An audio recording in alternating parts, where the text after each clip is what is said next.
welcome to Bewusst TV. I'm sitting here with David Icke, and this is, I think, my second interview. I was at your place was it 2007 or something, and yeah, a lot of things have happened since then. But we have to start from the beginning, so to say, for the audience who don't know you, David Icke. Most people know you, but not everyone. And we have to, for starters, we need to talk about what you are associated most with. That is the reptilian agenda, and that we are divine beings, but we are manipulated from beings that are not from here, or what, and that they are actually the royal family, the British royal family is involved with reptilian beings. How does it work? Crikey, how long you got? It's something that I've been researching is a hardly applicable word in some ways, because to research means to look for, and you do that, of course you do, but after some extraordinary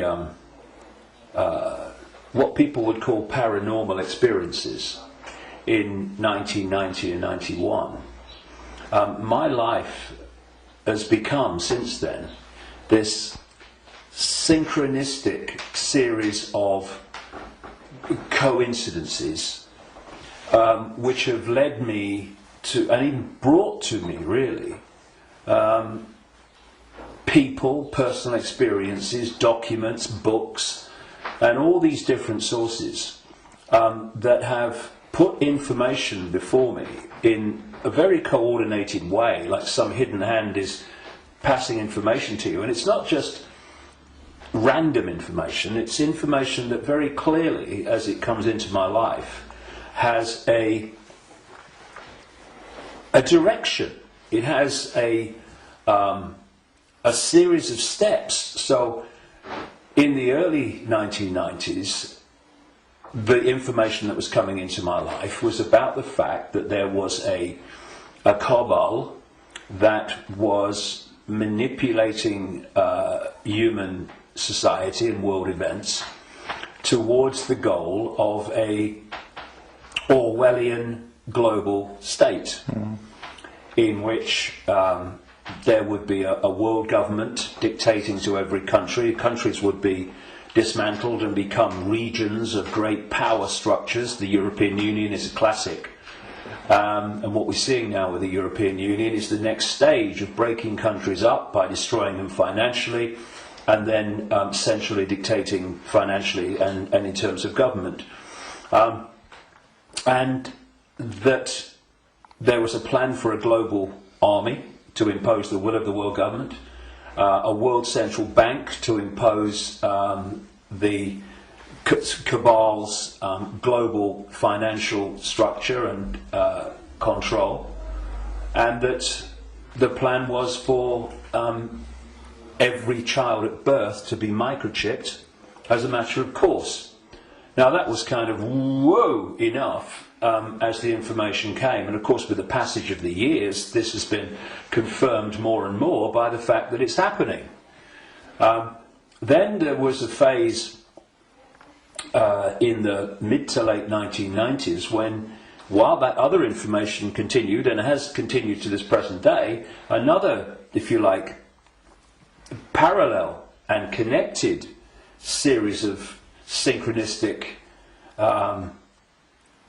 situations happened in my life which brought information to me, and this related to the fact that the network of families which go back to the ancient world that are behind this control system I've just described and its ambitions actually take a non-human form, a not just reptilian, though that seems to be the dominant one, but, and I've moved on from that too and gone into other levels of it beyond that.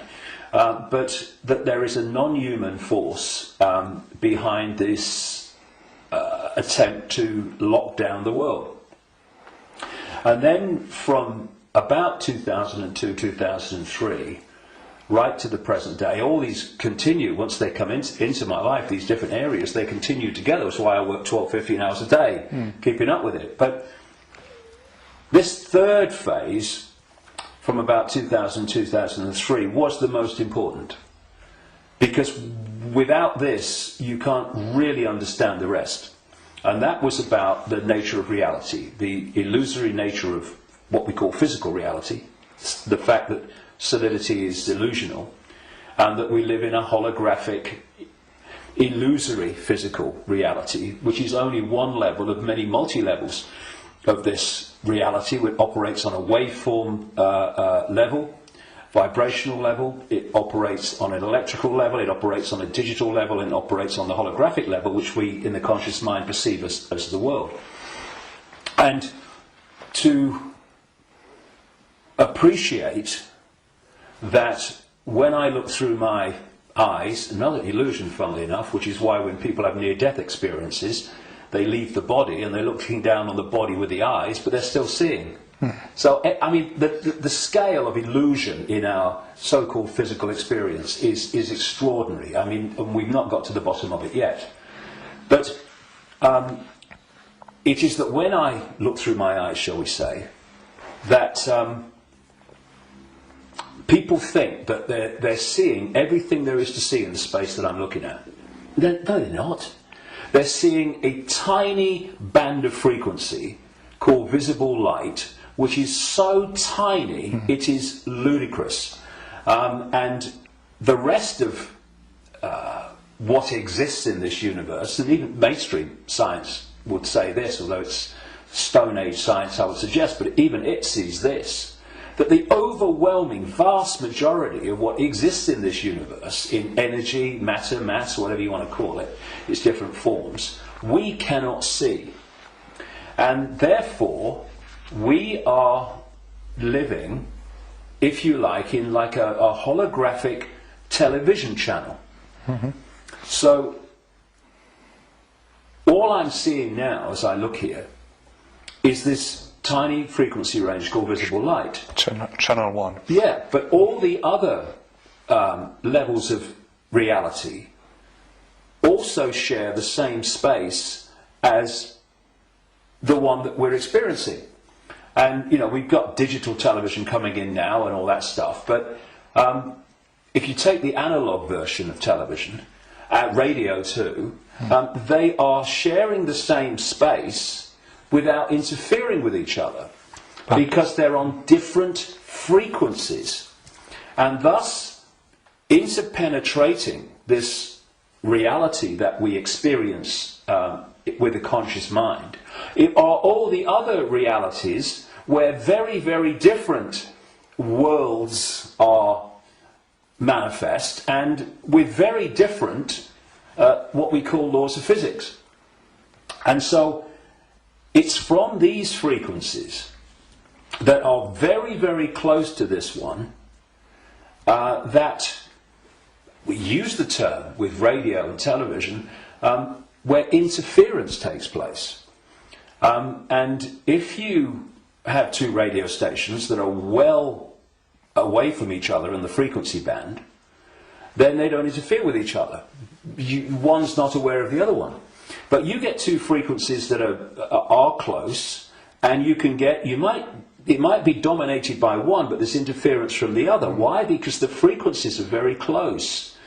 Well, these manipulating entities, forces, shall we say, operate from a frequency band that's very close to this one, but not this one. So but we might not see them, but they might be here. Well, let's give an example. You'll see stories of UFOs appearing out of nowhere and disappearing into nowhere. You'll hear stories about people saying this entity appeared out of nowhere and disappeared into nowhere. Well, they haven't disappeared. And they haven't appeared out of nowhere. What they've done is they've entered the frequency band that we can decode, the visible light frequency band that I'm talking about.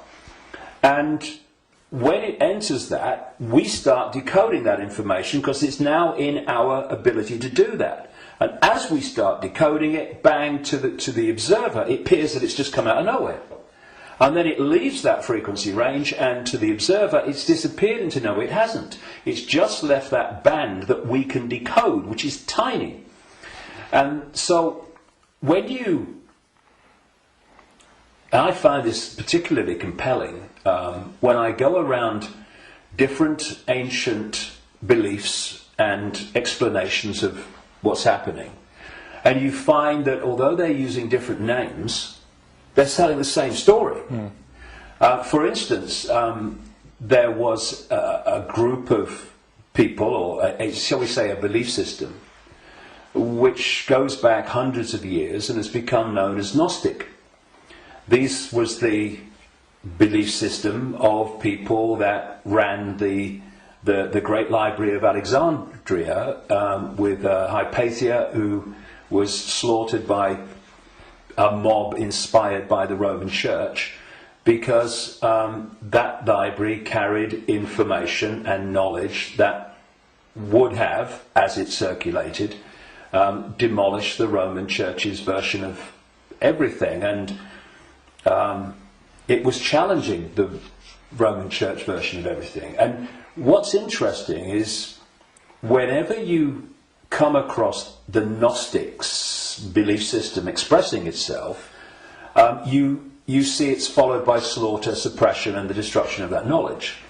So the Cathars in southern France were Gnostics in terms of their belief system. We'll go into what that belief system is in a second. And so, again, in went the church, and all these, people that kill for the church, and they destroyed the Cathars. It's, I think, 1244 was the last stand to the mountain fortress at Montségur in southern France, in the foothills of the Pyrenees. And again, it's not just we slaughter them, but we destroy their knowledge. But a fantastic thing happened in 1945 when a sealed jar of Gnostic writings, quite considerable writings, was found by a peasant in Egypt in 1945. And they describe much of the Gnostic belief system. Now, key in my interest, one of the things, of course, as a quick aside, they were telling a very different version of the Christian story. And we might get into that because it's relevant. But the key thing for me was that around a fifth of these texts were about a phenomenon they called the archons. And the archons, these Gnostics said, were a manipulative force that operated outside of human sight, that was basically, as we would call it, an energetic form rather than what we would call a physical form, though it could manifest as physical form through holographic projections and stuff. And these writings even talked in their own way about the illusory nature of this reality. And they talked about the archons were the, if you like, like cyborg, we would call it, troops of something they call the demiurge. And the demiurge is what Christians call the devil, and this negative force. And what these writings said is that this reality that we're experiencing was not created by some divine force. It was created by the demiurge and the archons, and it was a fake reality. And that they manipulated by accessing the human psyche and manipulating humans' perception of reality. And there was some very, very interesting things that they said about the archons. And one was that they lacked the ability to express the creative force. I would put it like this. If you gave them a blank sheet of paper and said create something like a reality, they couldn't do it. the Gnostic writings say is they're experts at taking something that already exists, like the reality before this hijack, as I would call it, the one we experience now, and twist it. Mm-hmm. They piggyback something already created and twist it. Something else, they said the Archons did. And, you're going back to something that's been estimated, I think, around 400 AD, these writings were buried. Mm-hmm. And that is that the Archons parasite off everything. They parasite off human society in many, many different forms. And I read this stuff, and I'm going, whoa! This is my own books over the years, found in a jar in Egypt. Okay. Not all the detail of my books, but the basic themes, because it fitted totally. And then you go to the Islamic belief. And not just the Islamic belief, because this came from pre-Islamic Arabia originally.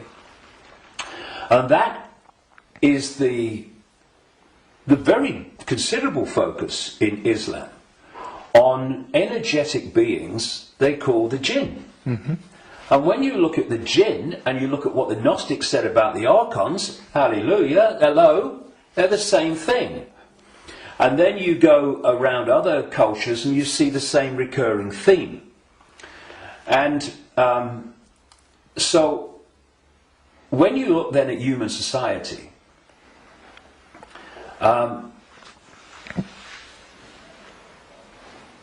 who creates, what is the creative force within human society? Humans. Should be. Mm-hmm.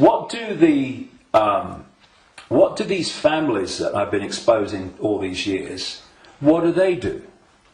They piggyback off that creative force and manipulate it and direct it in a way that suits them. What do these network of families also do? They parasite off human effort, human labour, human energy, human creativity. The banking system, I rest my case.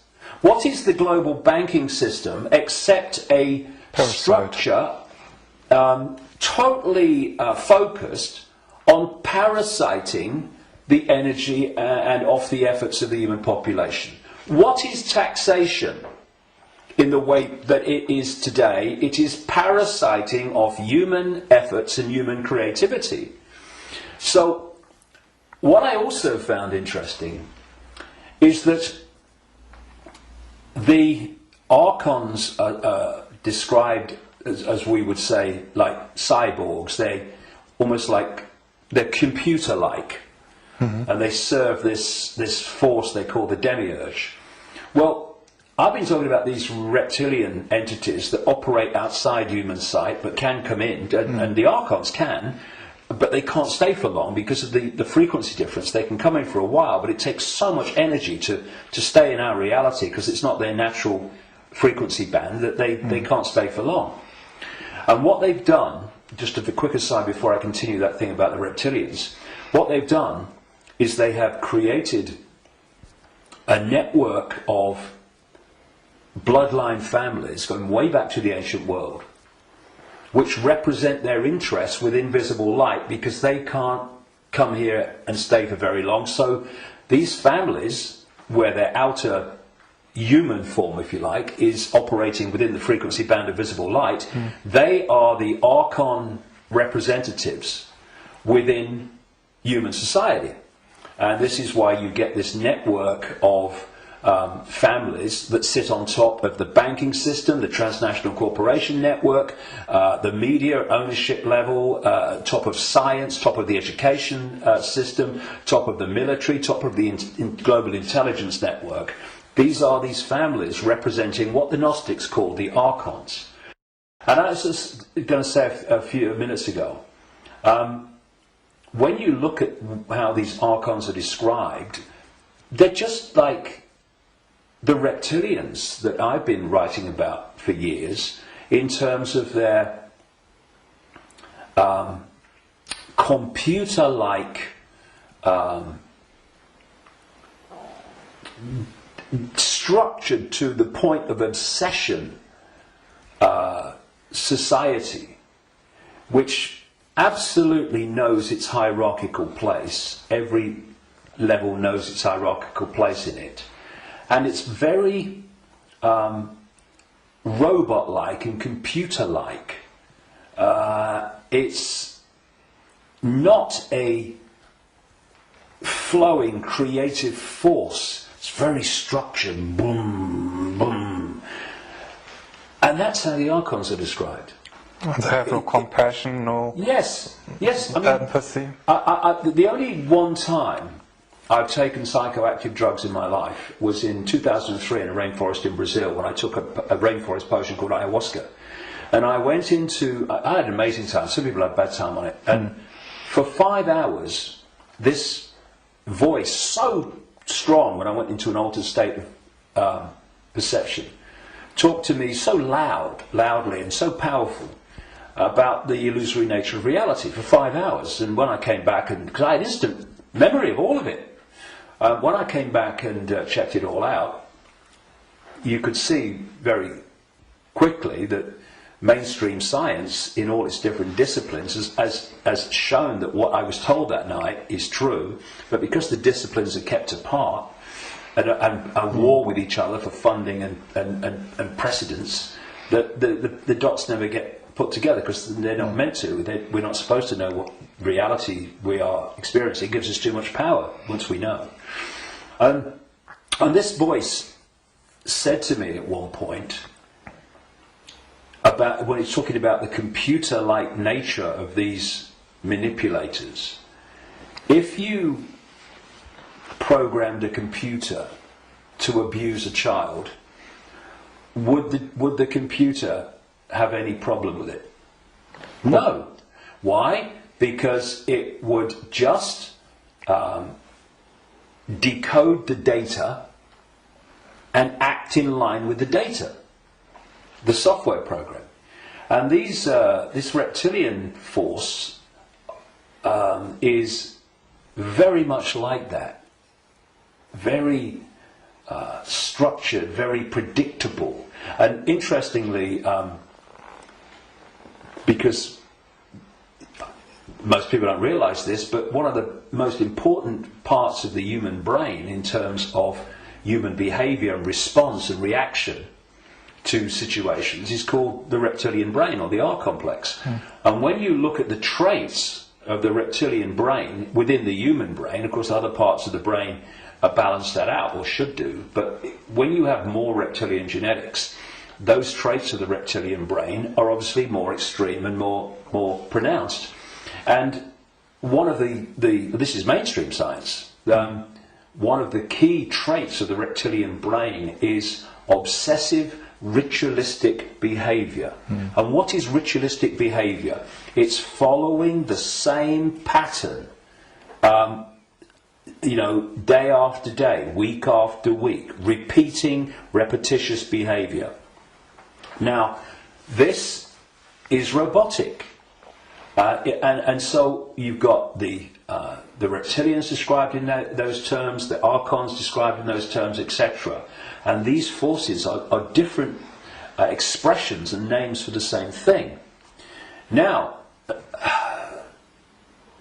one of the manifestations of this network of bloodlines that represent this archonic reptilian force within human society is the royal families going back to the ancient world, and the aristocratic families that surround them. Why? Because where did the idea that certain bloodlines should be king or queen of a people, and you have this hierarchy, because this is the other thing about reptilian genetics and the reptilian brain, it's obsessed with hierarchical structures of power. Look at our world. Look at the royal families and the aristocracy. It's absolutely rigid with hierarchy.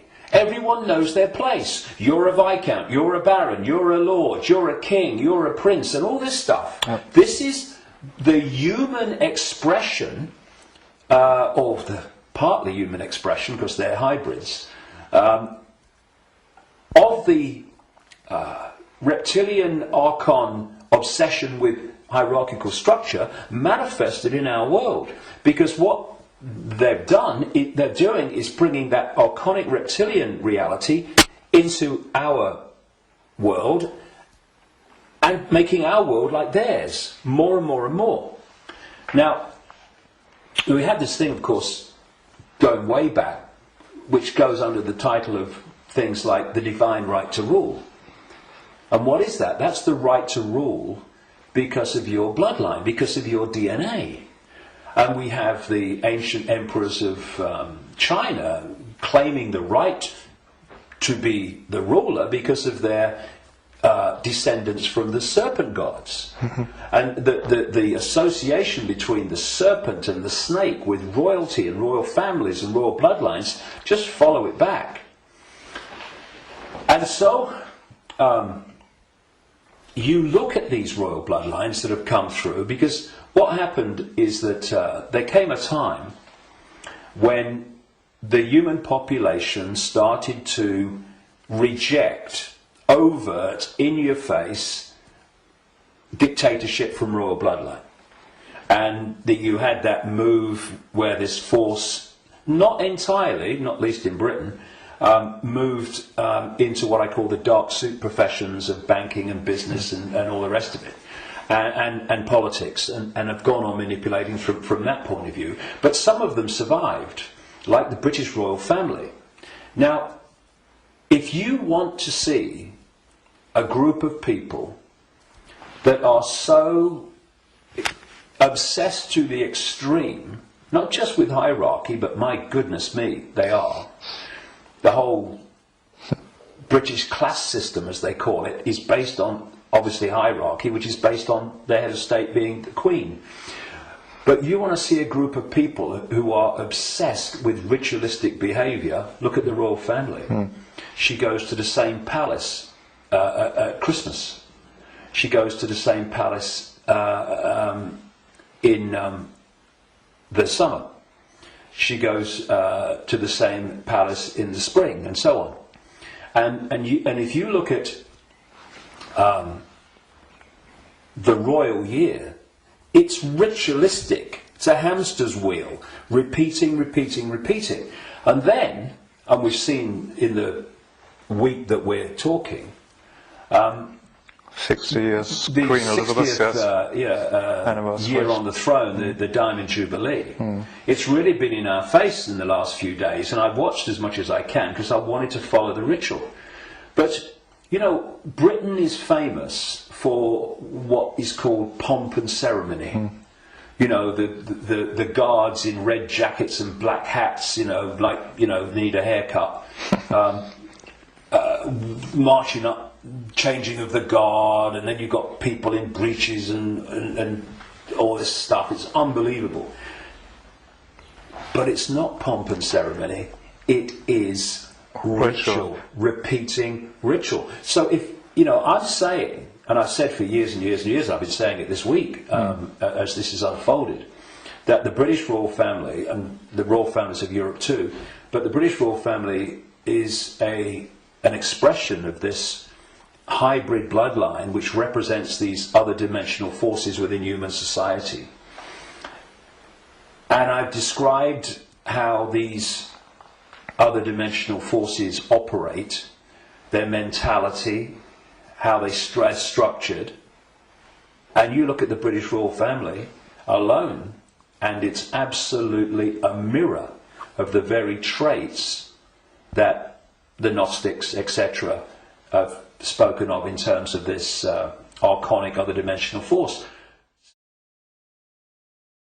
You know, it's very challenging, obviously, for people that have not researched this and not been through the experiences that I've been through in terms of things that I've seen and things that I've experienced and things that I've read and researched. And also because from cradle to grave we are given a certain version of reality. Boom! You know, education system, peer pressure, media, all the way through, to actually go and encompass the possibility of what I'm saying. But you know, it's like Gandhi said, even if you're in a minority of one, and I'm not anymore, far from it, but even if you're in a minority of one, the truth is still the truth. And it doesn't become an untruth because people can't find the capacity to see it's possible. It's just, you know, people say, that's impossible, that can't be done, that's crazy. But what are they doing? They're just looking at something from a certain point of observation. And if their point of observation has been just to take in the programming that's imposed upon us from the first moment we become conscious in this reality, then they'll see it in a certain way and they'll say that's crazy. But if you spend 22 years researching it, you're looking at it from a completely different point of observation, and to you it's blatantly bloody obvious. And it's bringing those 2 points of view together that's the challenge, because what is happening in the world and what's behind what is happening in the world is so massively different, fundamentally almost indescribably different to what we're told is happening, that's the chasm that is probably more than anything else the greatest defence vehicle that this conspiracy has. It is so extraordinary that people think it's not possible, and anyone that talks about it must be crazy. But it is changing. All right. On the other hand, I just wanted to ask that people waking up and people are coming to your lectures now to the thousands, and you have filled halls, and you want to do a big event in the Wembley arena with probably thousands of people. So it's important, if you know all these things, that they're pretty frightening, that we are being manipulated for thousands of years. On the other hand, we are divine consciousness, you said, and we just have to change our perception. What can we do now that we know that we are being manipulated? How do we get out of it, and can we get out of it? Well, you have to go deep in the rabbit hole for this, and of course you're constantly going deeper or trying to go deeper, but see, there are many aspects to this. When again you scan the ancient world, including texts that came through to be things like Genesis and the Bible, there is another common theme, and that is that there was an interbreeding. I'm sure it was direct interbreeding, but interbreeding. There was genetic manipulation of the human form.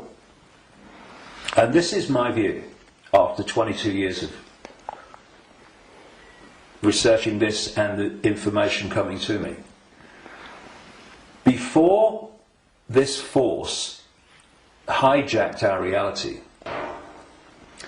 humans were very different, and it's so different. I won't call them humans, I'll call them earth people. And they were a heart-censored society, in the sense that, you know, we have this holographic body, and interpenetrating all the different levels of the human form, energetic and holographic, are vortexes that have become known as chakras, wheels of light, as they call them in Asia. Vortexes which interpenetrate these different energy fields. And it seems there are 7 basic ones, foundation ones, many others, but foundation ones, going up through the human form. And this one is the key, the heart. This vortex connects us to way out there, to far higher, more expanded levels of awareness than anything else. And there's an organization in America, it's called the Institute of Heart Math, and they research the power of the heart. Heart math. Yeah. Sounds good. And they've been doing it for a long time now. They have found that the most powerful electromagnetic field in the body field of electromagnetic fields is the heart. There are more nerves going from the heart to the brain than coming the other way. Mm-hmm. And that when the heart energetic field is in what they call coherence, in other words, balance, and connects in coherence with the central nervous system and the brain, that trinity, if you like, when it comes into harmony, takes the person into a much higher level of awareness and consciousness. Mm-hmm. The key is the coherence of the heart field. Once you knock that out, you knock everything out, and what's left then as the arbiter and decider of reality? This. Now, this is a great servant to this. Mm. It's not a great master when it's in control of our perception of reality. And there's another vortex in the belly, which is about emotions. This is why when people feel nervous or frightened, they feel it in the belly. And you know, they need to go to the toilet. It's because the imbalance caused by the fear and nervousness in the chakra, the vortex linked to emotions, is affecting the balance or imbalancing in the same way the intestinal system and what have you. And what they've done to pull humanity into a low vibrational, brain dominated perception is they've moved the point where we interact with reality from the heart to the belly. They've done it genetically because, as I said in my last book, Remember Who You Are, I'm saying that on the level of human DNA that they call junk DNA, which is anything up to 98% non-coding DNA, they call it junk DNA because they don't know what it does. Well, some cutting-edge scientists, not least in Russia and some in America, are pointing out that actually within so-called junk or non-coding DNA is a language, and it's a very it's a language that you can see and you can uncover, and it operates very much like human language. It has many of very closely the traits of how human language is sequenced. This is how this language, as they call it, within so-called junk DNA is sequenced. And they're talking about the fact that the human language, which is what? Vibrational fields, that's what it is. We hear the words, but only when the brain decodes them. What's passing between me and you now is not the words and what people are hearing. What's passing between me and everybody is not words, it's a vibrational information field generated by my vocal cords. Mm-hmm. People are only hearing the words when they decode that information. So everything is vibrational waveform at its base, even language. DNA is waveform, like the body is waveform in its base state. And they're starting to uncover this language, and it fits absolutely my contention that part of this genetic manipulation was to put into junk DNA what I call biological software programs. And they are basically perception programs. So if you put a disk into a computer and the computer starts to read it, on the screen, the computer's symbolic perception is read from the disk. Well, what if we had biological software programs running through from junk DNA, this language they're finding, and we were reading them into a perception of reality? The other key side of this is that there are emotional biological software programs in there that are running all the time. And when you are reading those, then you are in the belly, because they're low vibrational software programs in terms of emotions, because they're all about fear and all the subdivisions of fear, like anxiety and frustration and depression and guilt, all these expressions, different expressions of fear. And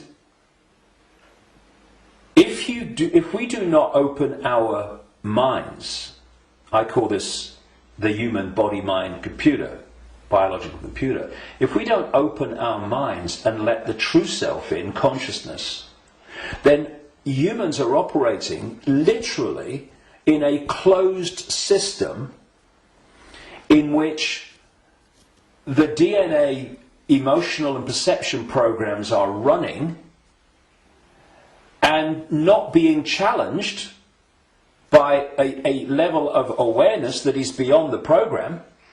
So basically, people talk about the blind leading the blind. What humans are is the program leading the program.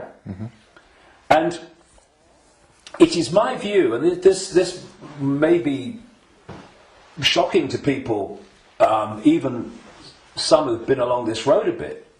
It's my view, after 22 years of putting this together, that the vast majority, at least, of humans have been going through entire lifetimes without having a single original thought or emotional response. Now, when you've got psychologists, I mean, Carl Jung, the Swiss psychiatrist, talked about this, but others too. When you've got psychologists that say that they can break down the human personality into 12 major archetypes and combinations of them, well, at the level of awareness, at the level of consciousness, at the level of the true self, we are infinite possibility within an infinite reality of infinite possibility. How on earth can you break down that into 12 major archetypes and combinations of them? It's ludicrous, you can't. But what can you do that to? Computer programs. And that's what we are. These archetypal personalities are actually software running, perception software running within junk DNA. Now, put all this together, and that has moved us from a heart-centered society, connected out into a greater level of reality. This is the innate intelligence. This is supposed to serve this, not be the governor of perception. That's why this knows, and this thinks has to work it out. People don't go, my intuition thinks. No, my intuition, and we do this, don't we? My intuition just knows, because instinctively on a subconscious level, we're going to that point of true knowledge, true awareness, not beyond knowledge, this is knowledge awareness. But what's happened is our point of interacting has gone from the heart-centered society, and if you're coming from this, and this innate awareness, this innate knowing, this innate understanding that everything is connected to everything else, then you manifest from that a completely different society to the one that we have. What's the one that we have? They've moved it into the belly. Humans now, gold. I've got a cough. It's not the cough that carries you off, it's the coffin that carries you off. Now, they've moved it into a belly society. Where does human response come from, overwhelmingly, to events that we face? The emotions. It's an emotional response. It's an emotional reaction. It's not a heart reaction, overwhelmingly, though of course it does happen. It's an emotional reaction. You know, this mass manipulation technique that I called a long time ago problem, reaction, solution, where they create the problem covertly, tell the people through an unquestioning mainstream media the version of the problem they want people to believe, and then they get the reaction from the people, do something, something must be done, and then they who have covertly created the problem got that reaction, do something, then at stage 3 openly offer the solution to the problems that they have created, which gives them the excuse to change society and advance the agenda that they're following. Now, it's not problem, go into the heart, look at it from the innate intelligence of the heart. It's not even problem, have a think about it, do a bit of research, see what you think. It's problem, reaction, solution. It's the manipulation of an emotional response, an emotional reaction. And what they're doing all the time is manipulating an emotional response to get support or to justify what they're doing.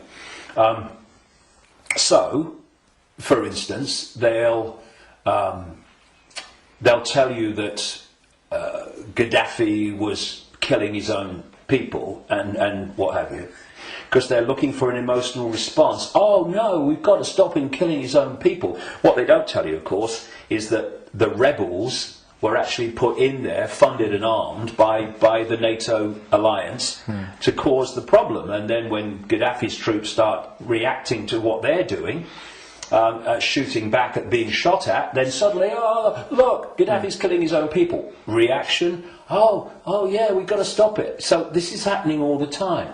You know, 9/11, ooh, that was, look at 9/11. And those horrific pictures and the towers coming down.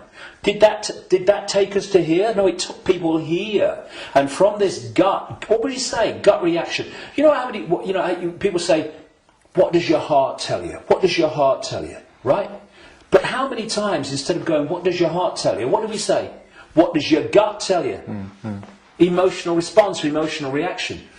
And so what they've done is moved us, not all of us, not everybody, but, you know, the vast majority, they've moved them from the heart, high vibration, which they can't touch. Yeah. If we're in the heart, we're untouchable. It's like Radio 1 trying to impact on Radio 2. Can't be done. They're terrified of us going into the heart because it's over. So they move us into their stadium vibrationally. Because not only do they manipulate human response through emotion, they feed off human low vibrational emotional energy. They've turned us into their energy source, because they're an energetic source basically at their core. Well, we all are, but they're much more energetic than we are, because we're much more aware of the holographic, the so-called physical. And so when we eat food,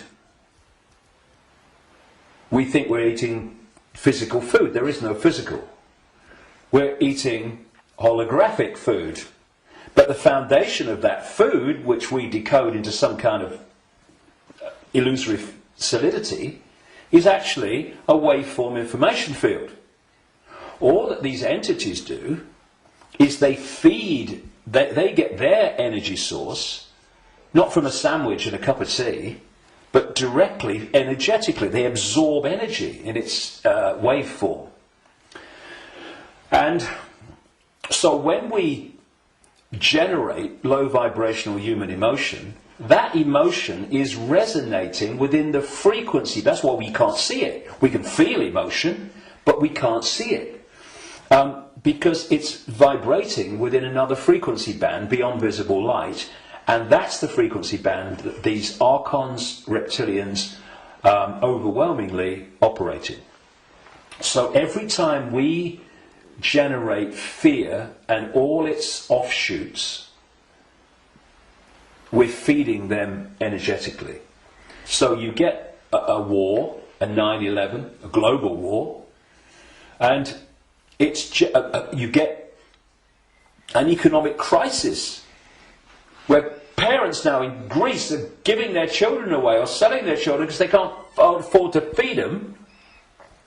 Can you imagine in that one incident with one set of parents how much is generated here emotionally from the horrific? I can't even think about it. Imagine what it must be like. And that's just two parents. You get that operating. Look at the world. Look at the world every day. All over the world, in all its different expressions, how emotional energy is being generated and produced by the circumstances that society has been structured to create. It's an orgy of energetic vampiring. When Morpheus in the Matrix held up a battery and said, the Matrix is a computer-generated dream world made to turn humans into one of these, that is a profound truth, because that's what we've become. Not so much batteries, though that was a good symbol, but actually generators, power stations, generating this energy. So we have this situation, if we bring these strands together at this point, in my contention, that these perception programs are running through junk DNA, and the emotional software programs, biological software programs, are running through non-coding junk DNA. And as those programs are running, and as society is structured so that it generates situations, in computer terms, data, that trigger those programs, and bring them to the surface where they're more impacting upon our behaviour and responses.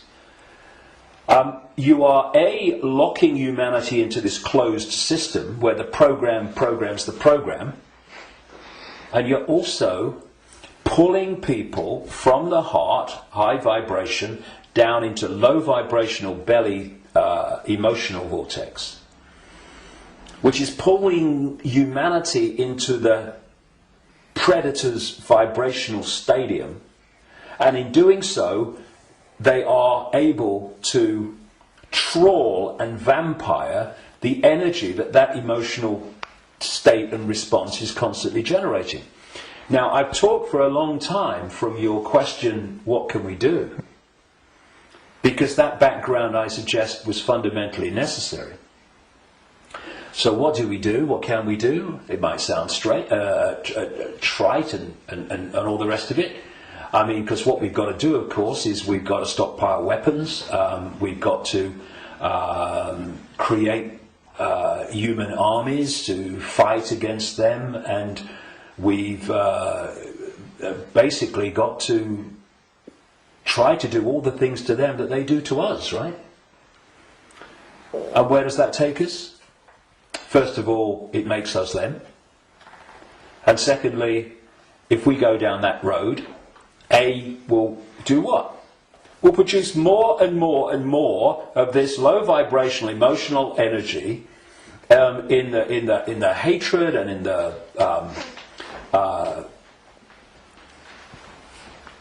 anger that we produce. And we will also, if we go down that road, we will have symbolically weapons that manifest as a pop gun against state-of-the-art weaponry.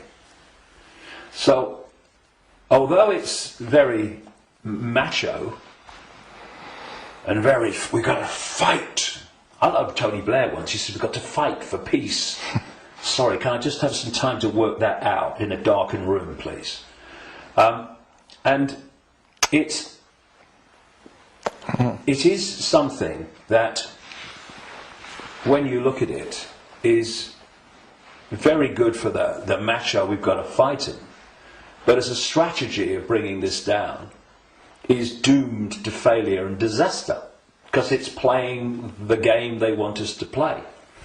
And if you're in that macho mode, and you think the whole spiritual side of things and stuff like that is namby-pamby, airy-fairy and a bit, soft, then what I'm going to say will make no sense. But if we are going to bring an end to something that has been created and perpetuated by something happening, then we can fight that something, or we can remove that something. And if you've got your finger in, a boiling pan of water, well, you can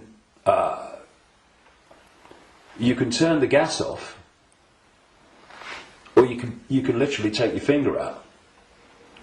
In other words, instead of finding a solution to the problem, turning the gas off, not really a solution, your finger's still in there, you remove the cause of the problem.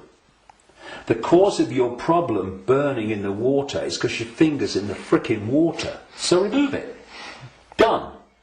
And if you look at any situation that we want to change, you will always find that removing what has caused the problem is always far more effective than finding a solution to the problem that you've caused. And so, we have this control system, we have this constant and gathering, expanding imposition and dismantling of people's lives financially in all these different ways. And we can say the solution is to fight the system and get out on the streets and fight and all this stuff. Or we can say, what has caused this reality that we are experiencing?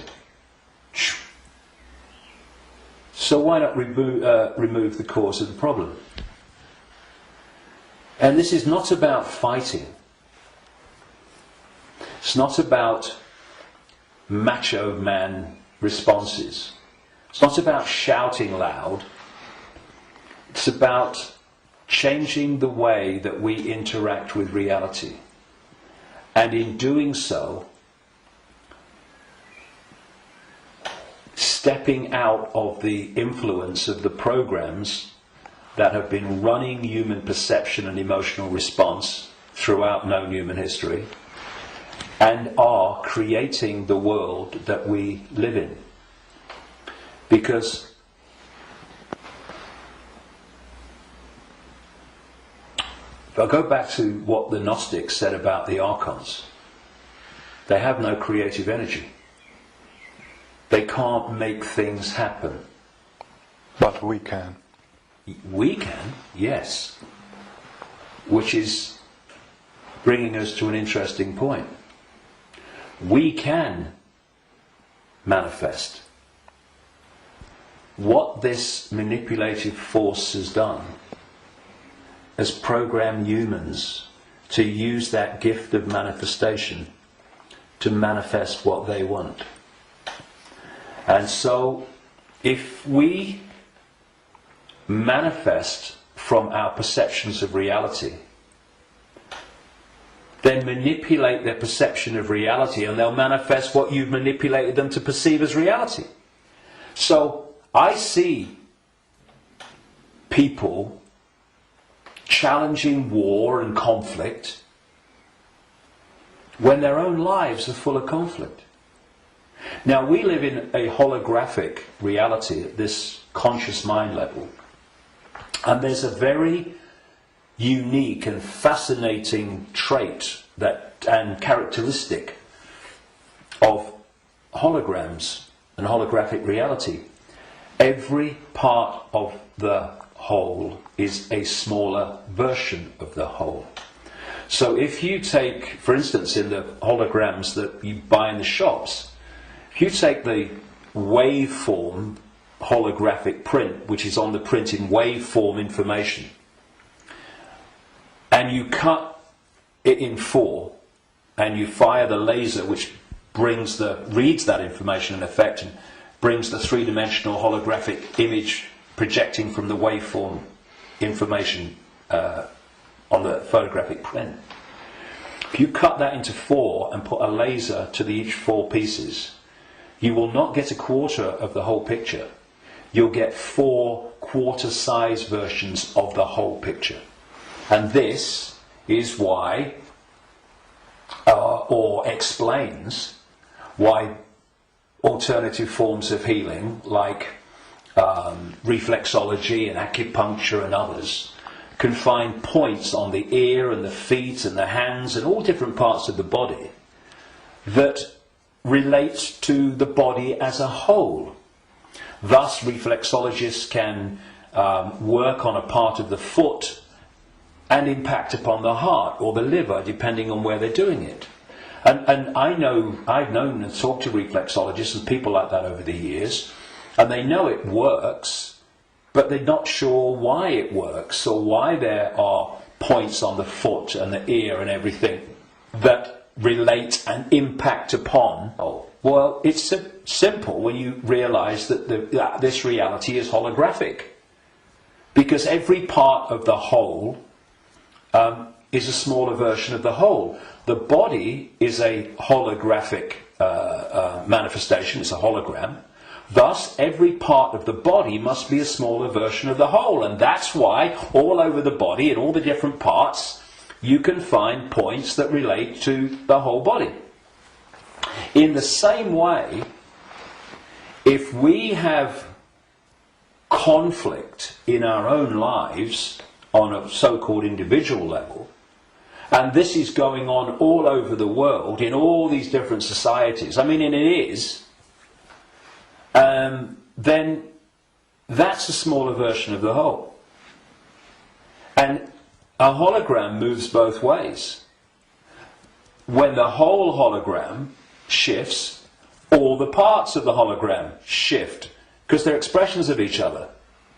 You shift or affect the smaller part of the hologram, and in this case it's lots of people, billions of people with conflict in their lives and all that stuff, and that's going to impact on the hologram as a whole, i.e. human society. And you're going to have collective conflict. If we want to put the fire out of the whole, what we call human society and global experience, then we have to put the fire out in our own lives, because we are fueling the fire. We are creating the fire. This is why they want conflict and disruption at all levels of society, because they know that they're constantly impacting upon each other. We have conflict in our own lives. Collectively, we are manifesting collective conflict. You have collective conflict like bombing Libya and Iraq and what have you, and the global conflicts. Those collective conflicts then impact on the individual that reacts to them with a lot more emotional, belly-based emotional response. So everything is connected to everything else. Everything's impacting on everything else. Now, those behind this manipulation of human society, they know that. And they have been playing humans like a violin for so long. And this is why, not the only reason, but this is why they created human religions in this part of why, because there were many whys for that, and why they created human science, which is, I call it Stone Age science. It's song sheet science. It's not science. It's just a bogus explanation for reality, so we don't see the real one. This is why the nature of reality is hardly, if any time, discussed in schools or education in general. And you know, I travel around the world. I've been to 50-odd countries, many of them many times. I've seen the streams of television channels, not least places like America. You're going through the zapper button, and there's channels after channels after channels. I have never seen one that was asking the question with an open mind: who are we? Where are we? What is reality? Now that is ludicrous. I mean, we have a situation where probably the vast majority of people go through a lifetime, until they come to the end of their lives and they're thinking, you know, where do you go? Who don't even think about, who am I? You know, you say to, who are you? Oh, I'm Charlie Jones. I drive a bus. And they'll tell you your family history, they'll tell you their life history and all that stuff. That's not them, that's their experience.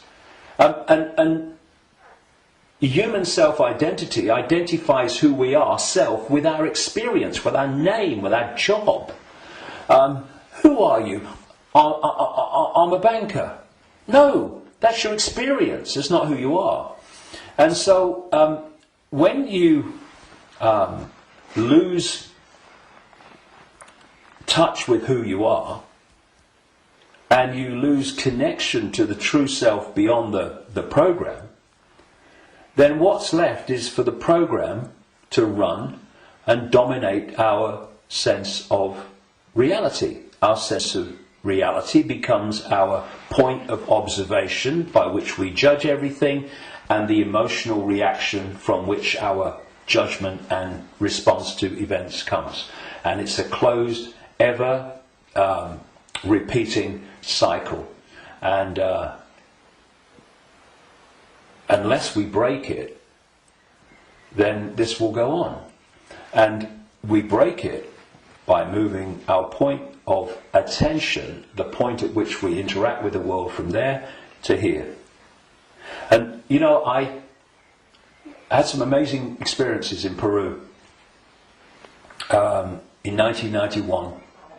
Amazing experiences which changed my life and all the rest of it. And I went back to Peru with a group of people from all over the world in April 2012. And we went around Peru, and we went to Machu Picchu, and this place where I had my amazing paranormal, what extraordinary experience in 1991 called Siyustani, near a place called Puno, and Lake Titicaca, the highest known rubber lake in the world. And this group, all of us, were going around these places, and what these places were heart places. Mm-hmm. When you went there, you interacted with them from here. And the behaviour of the group and the demeanour of the group was laughter and joy and happiness. Then there was one day, and this really, you know, I've been aware of all this for a long time, but you know what it's like. Sometimes you have an experience and it goes bang in your face. And there was one day towards the end of the trip where we went to a place called Kiwanaku, just over the border in Bolivia. It's an ancient site, very famous ancient site if you look at the history and accounts of South America. And if anyone thinks that human awareness, human emotion, human demeanour does not impact upon the energy field that we're all interacting with, they should cross the border between Peru and Bolivia at this place where we did. You walked across a bridge across a river, and one side was Peru and the other side was Bolivia. So once you crossed into Bolivia, woo, doom, this, you're right? back. So it took ages to get through the border guards, just for a tourist group who's going to be in the country for about 3 hours. They'd all just come back from a hospital, apparently, where they'd had a sense of humour bypass. And we headed to this Kiwanaku, going through in a 40-minute drive through a police checkpoint and a military checkpoint. I mean, if anyone says that he's predicting that Bolivia is going to be a police state, well, you're too late, mate. Anyway, we get there, and it was horrible, Kiwanaku. It was big time here, right?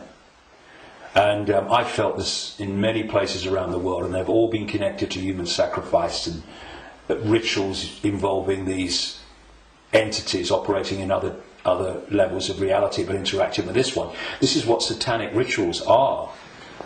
They're the interaction. This is why they do certain things and repeat them. They're creating an energetic environment which allows interaction and even the manifestation of these entities within the rituals. This is what sacrificing to the gods was all about in the ancient world.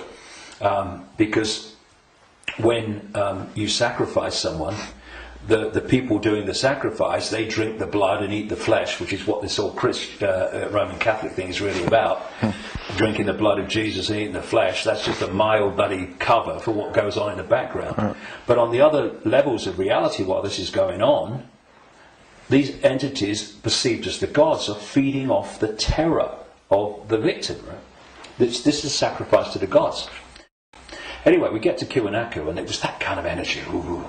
But what I noticed was the demeanour of the group changed. People weren't happy. They were not in a good space. And there was this lovely guy, Mark, a lovely Irish guy, and the change in the behaviour of the group was so pronounced that on the way back, which we got back into Peru, where everyone started getting a bit happy again, I asked people if they wanted to go on the microphone on the bus and explain, their experience. And Mark said, and Mark was a lovely, lovely guy, all laughing and dancing and all the rest of it, all the way through Peru. And he said, when I was at Kiwanaku, he said, I just wanted to shout abuse at anyone that got in my way when I was trying to take a picture. And I just felt so different. And I won't labour the point, but having, seen it and experienced it and seeing the response, you could see Peru, what a world that would be. And then Kiwanaku, the world that we have today.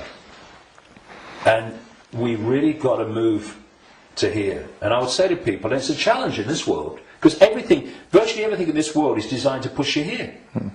So when you're responding from a belly emotional point of view, and you can do it with your mind, with your consciousness, you just move. It's moving your point of attention.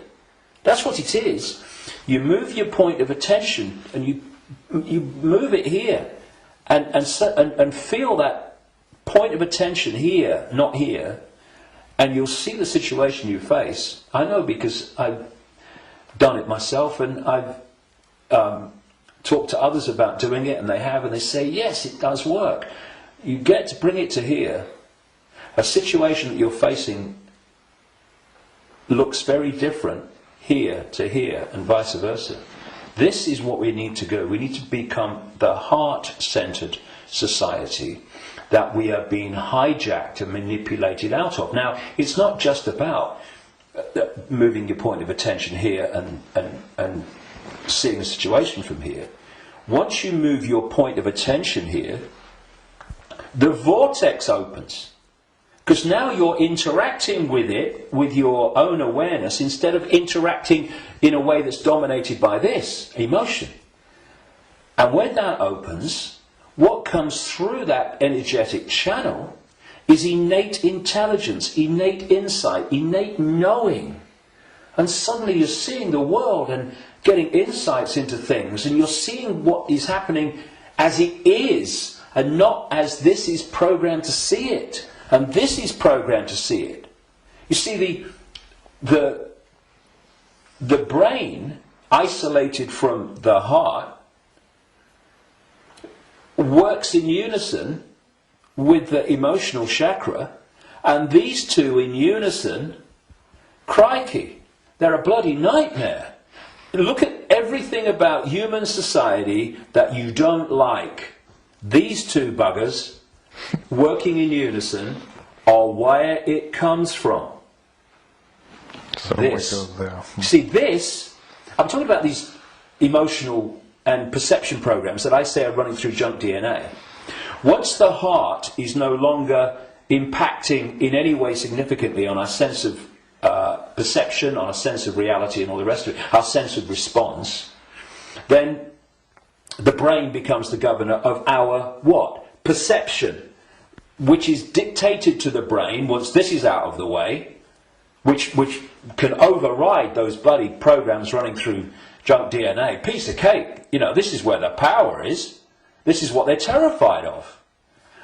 So once that's closed down, this is what's done by the program and the way society is structured, then this becomes the governor of perception. And what it is doing, it is decoding as a sense of perception the perception programs running through junk DNA.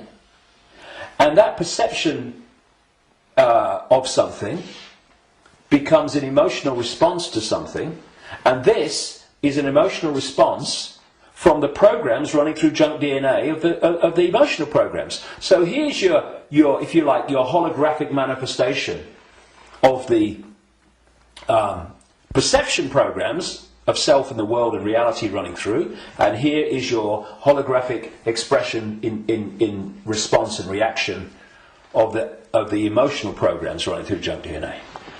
And these have created the world we don't like. They've created the ability of the few to dictate to the vast majority.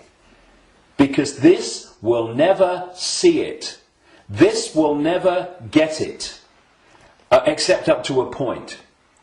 This can get to a point where it can see the names, dates, places, Bilderberg group level of engineered wars level of what's going on in the world.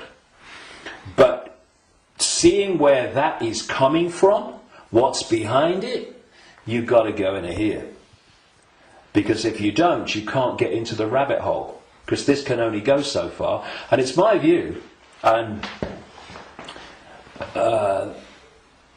in my experience anyway, that if you are an expert in 9/11, in engineered wars, engineered banking scams, manipulated political nonsense, then you are still walking around the outer rim of the rabbit hole. You've not even entered it yet. Because it's still the movie. This holographic reality is like a holographic movie, and when a movie has hit the screen, that's it, it's a done deal. You've got to change the movie now. And that's what this world is, this holographic world. Because what the human body computer is doing is taking vibrational waveform information, which is what the five senses do.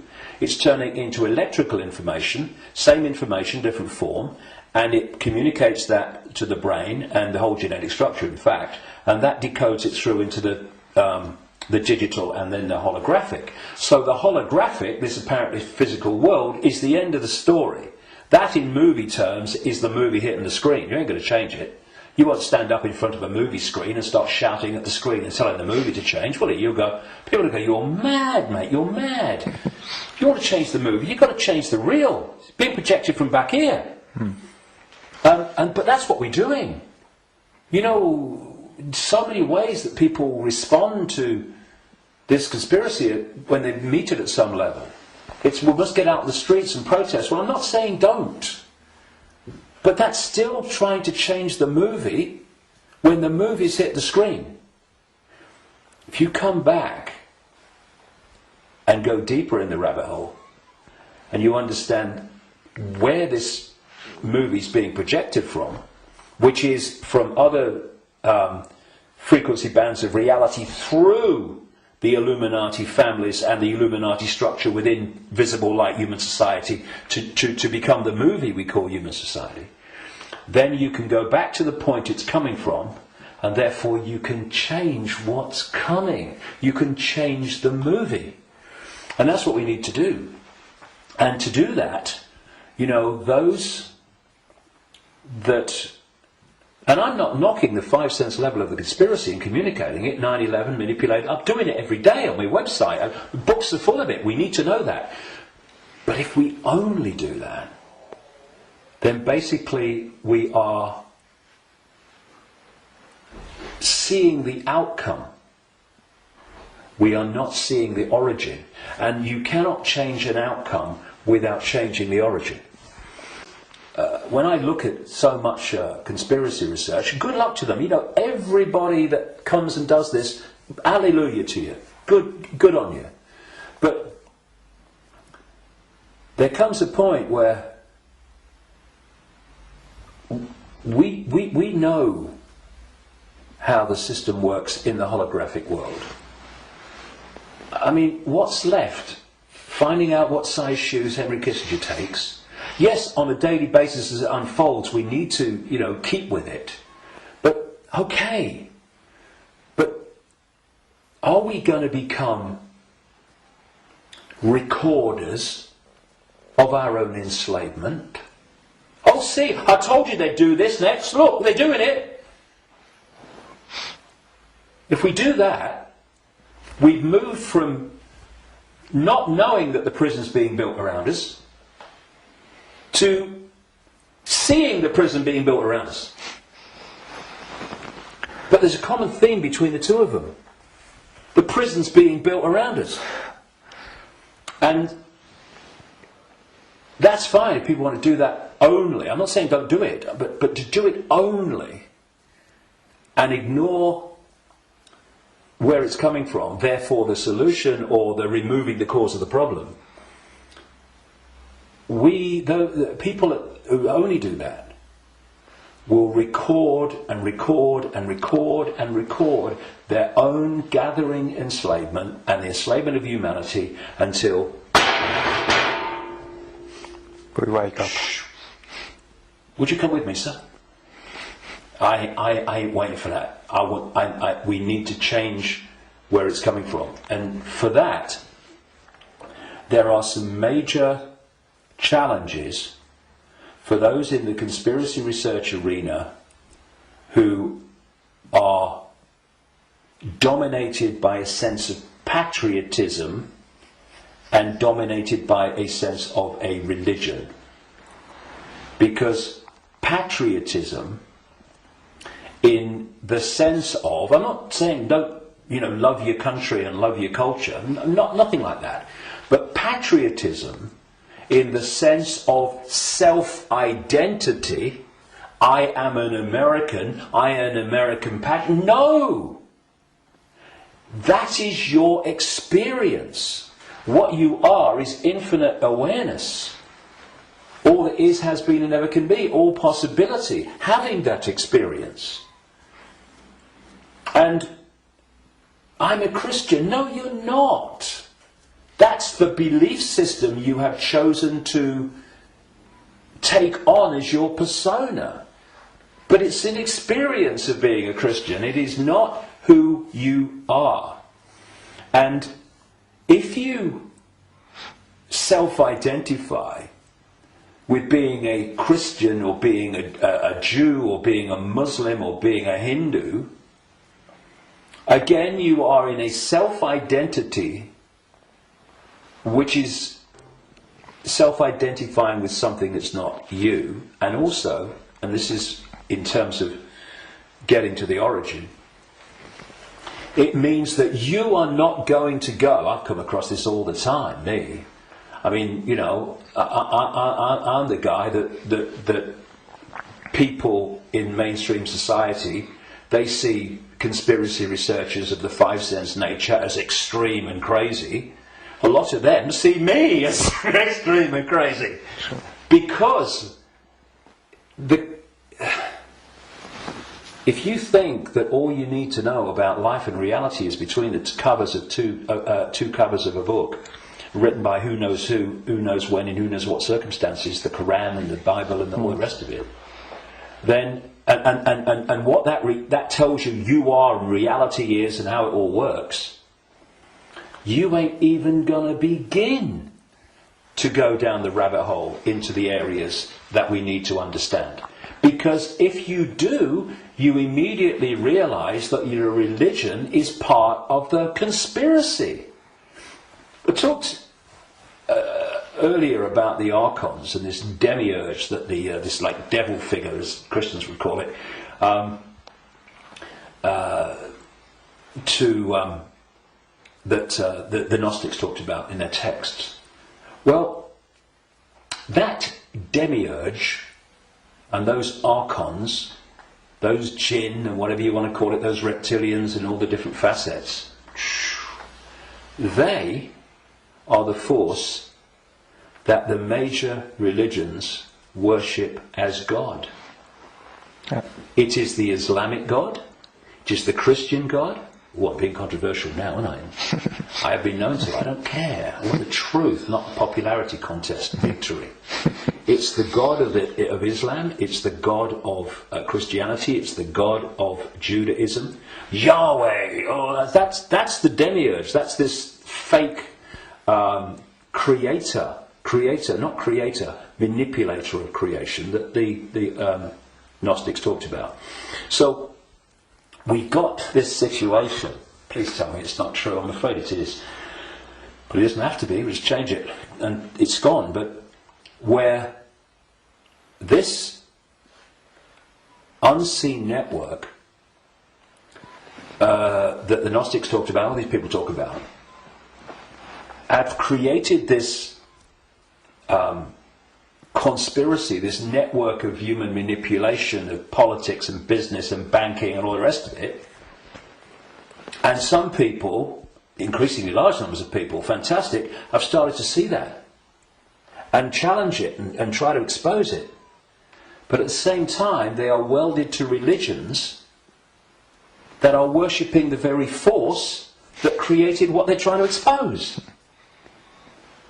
And I suggest what we need is, yes, to move here, to open this and let consciousness in, but we also need a blank sheet of paper. A blank sheet of paper that says, okay, all preconceived ideas over here. All preconceived beliefs and perceptions of reality over here. Now, from this point, what goes on that sheet of paper in terms of my perception of reality comes from information, comes from innate knowing, does it feel right, and comes from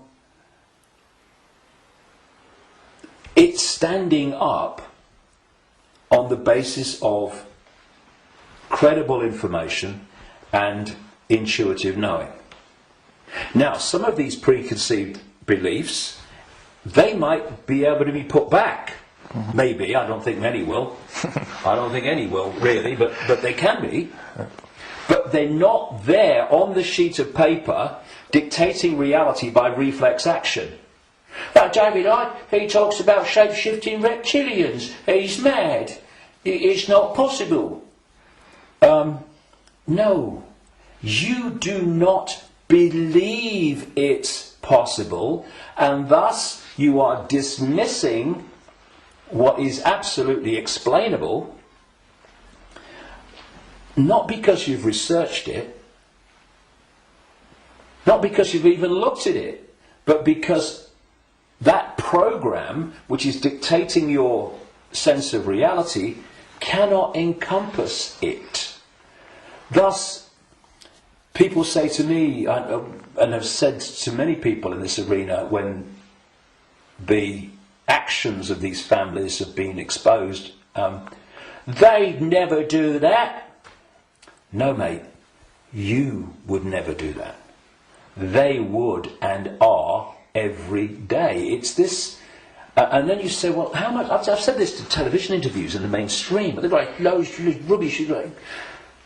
And I say, well, I've been to 55 countries, many of them many times. I've researched this full time for 22 years. How much research have you done on this subject? Zilch. But it's different, it's outside of their perception of possibility, so it's dismissed. And this blank sheet of paper lets anything in so long as it justifies its place on the paper.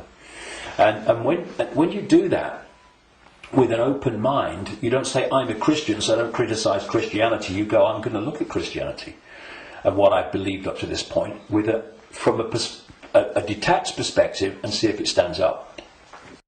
I know a guy in America who set out many decades now.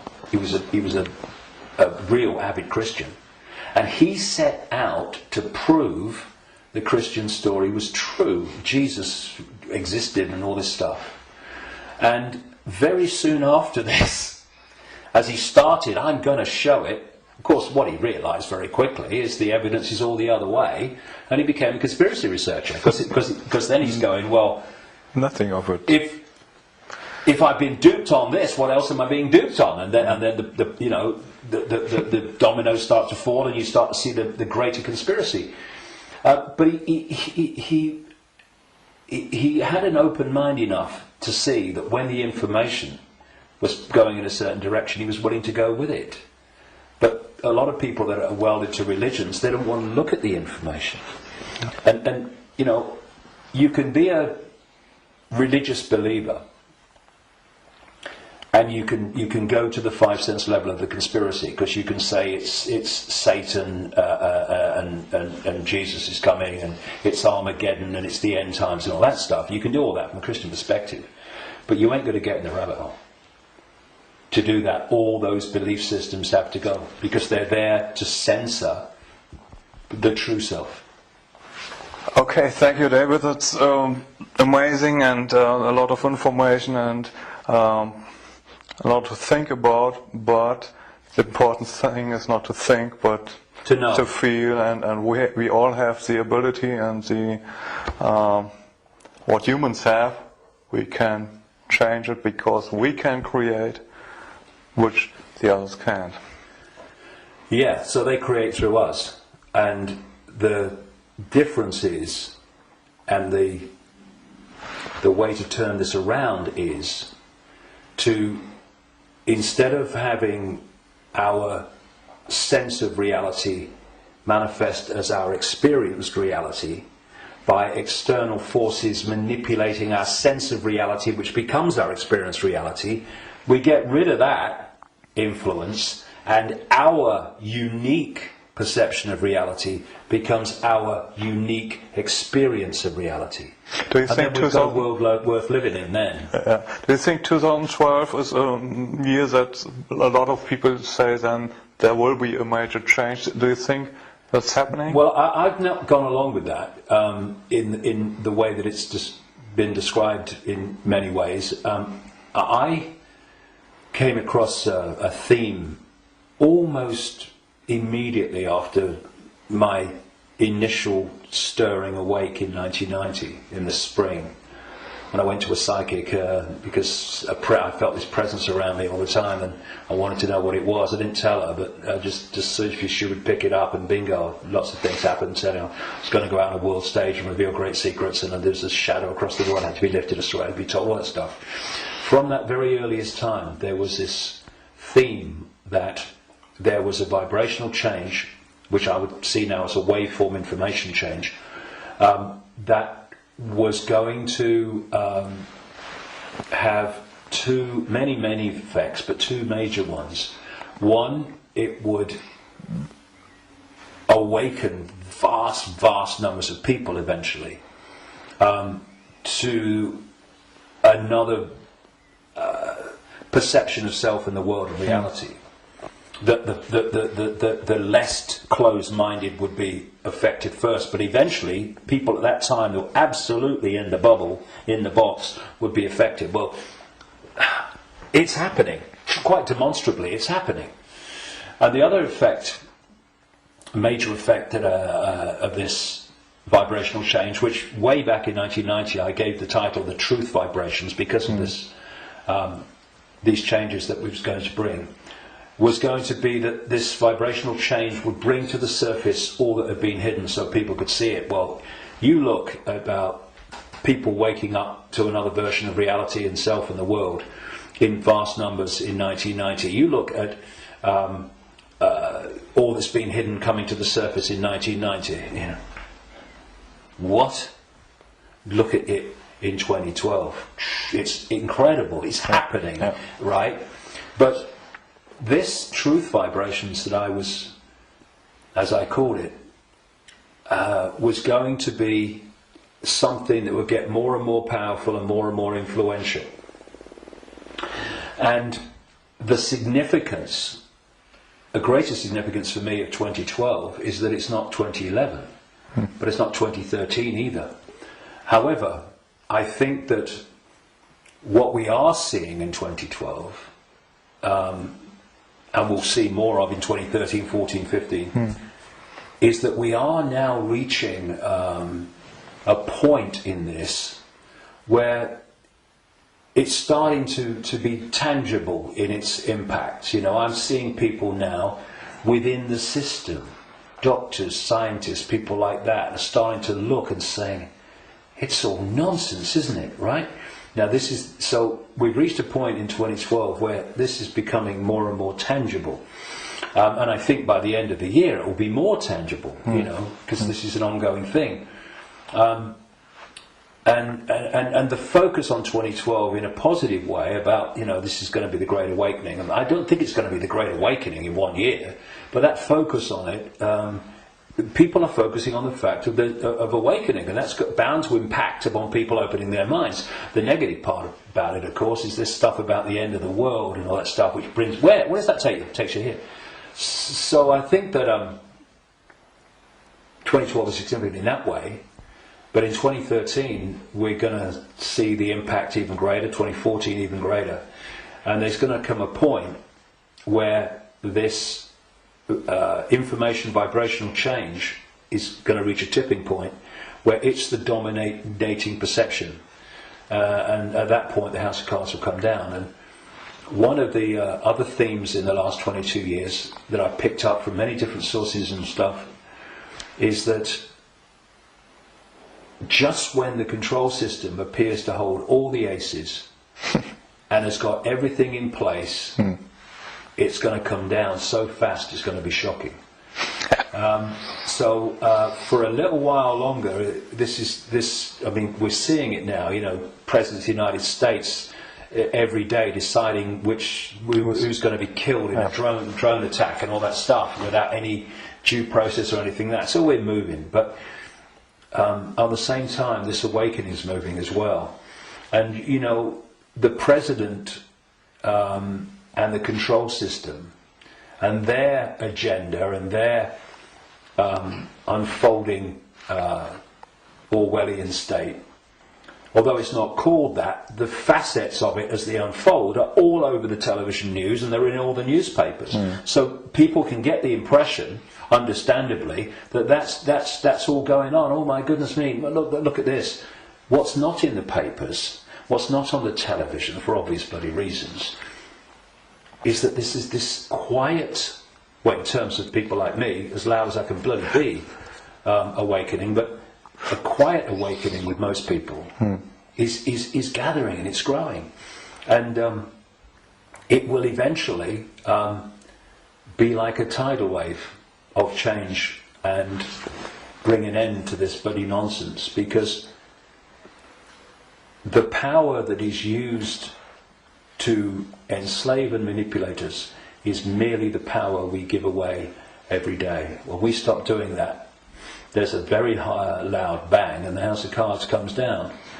But so that's the revolution. The revolution is not stockpiling weapons and hurling abuse and all this stuff.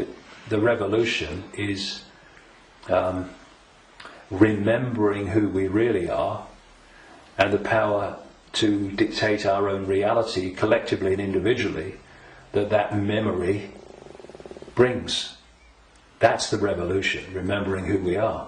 That's why I call this big event at Wembley, Remember Who You Are. It's the key to everything. If we don't remember who we truly are, infinite consciousness having an experience, nothing's going to change. And but we are, and so it is. It's changing. we can see it, and you're part of it, and we are part of it, and I thank you for what you do.